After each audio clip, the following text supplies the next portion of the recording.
Selamat pagi, salam sejahtera untuk kita semua. Kembali lagi bersama saya Dea Oktaviani. Pada kesempatan yang berbahagia kali ini, saya akan mempresentasikan materi tentang kasus korupsi. Di sini saya akan mengambil kasus korupsi IKTP. Kartu tanda penduduk merupakan identitas resmi penduduk serta bukti diri yang berlaku di seluruh wilayah Negara Kesatuan Republik Indonesia.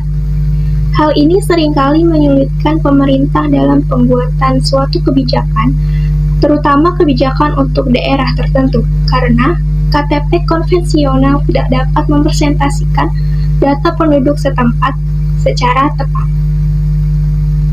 Selanjutnya, teori dalam presentasi ini yaitu ada IKTP, fungsi IKTP, manfaat IKTP, analisis kasus IKTP, kronologi korupsi, dan kesimpulan.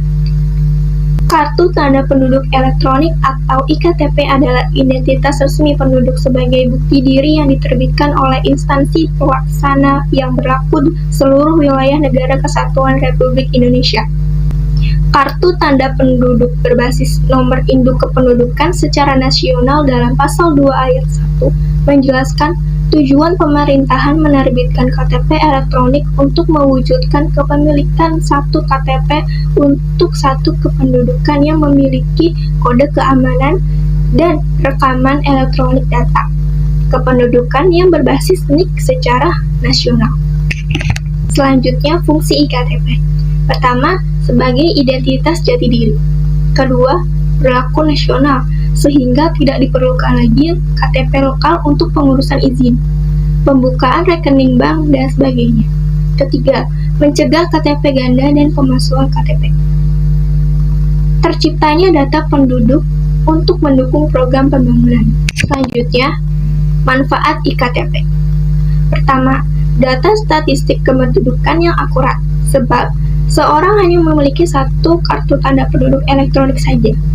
Kedua, menghindari pekerjaan ilegal atau imigran ilegal seperti halnya teroris. Ketiga, meminimalisir penyalahgunaan dokumen penduduk.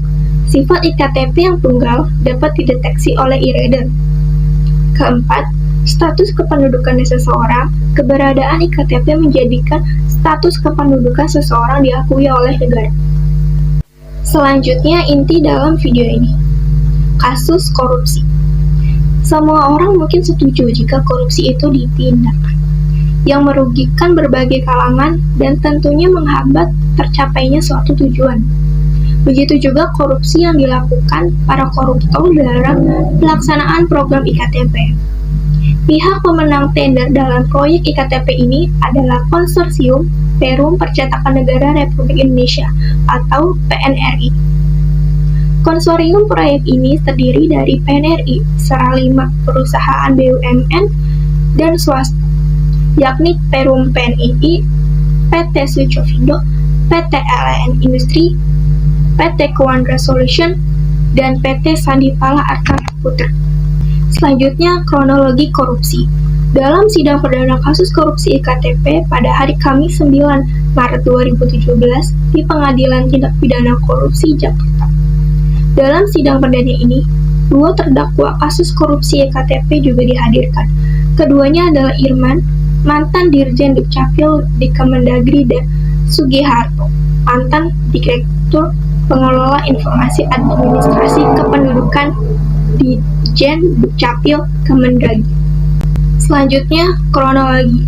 Pada awal Februari 2010, setelah rapat pembahasan anggaran Kementerian Dalam Negeri, Ketua Komisi 2 DPR Burhanuddin Namitpulu meminta sejumlah uang kepada Irman, Dirjen Dukcapil Kemendagri, agar usulan proyek IKTP segera disetujui oleh Komisi 2. Kali itu, Irman sepakat untuk mendatangi Setia Novanto guna mendapatkan dukungan dari Partai Golkar. Kronologi yang disampaikan JPU KPK tersebut sebenarnya isinya sama dengan kronologi yang disampaikan oleh Bendahara Umum Partai Golkar, Muhammad Nazarudin, melalui pengacaranya Elza Syarif. Dan dalam hal ini, perusahaan yang terlibat juga sudah membiayai supaya dibuatlah suatu proposal pembuatan iktp untuk kemudian diajukan ke DPR dan disetujui. Jadi proyek iktp itu sudah di-share dan mereka sebelum adanya tender yang disetujui secara legal. Selanjutnya, result. Dalam kasus korupsi, proyek iktp ini juga membuktikan teori bahwa kekayaan dapat memberikan kekuasaan. Semakin banyak kekayaan yang kita miliki, semakin besar pula kekuasaan kita. Terlihat bagaimana sang penguasa Andi Narogong memiliki perusahaan yang sudah terbiasa menjadi rekanan Kemendagri menyiapkan uang sejumlah $4 juta Amerika Serikat untuk diantarkan ke gedung DPR lantai 12. Untuk kemudian dibagikan ke pimpinan Komisi 2, anggota Banda Komisi 2, dan pimpinan. Dan pada akhirnya, Komisi 2 DPR ini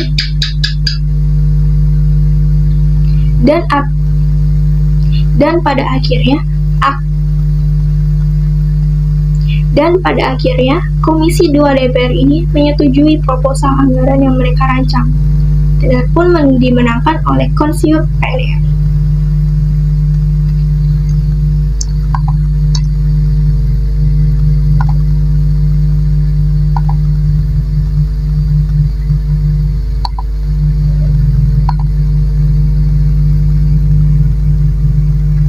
Semua ini membuktikan bahwa kekayaan bisa memberi kekuasaan, termasuk memberikan kekuasaan mempengaruhi orang-orang yang berkuasa.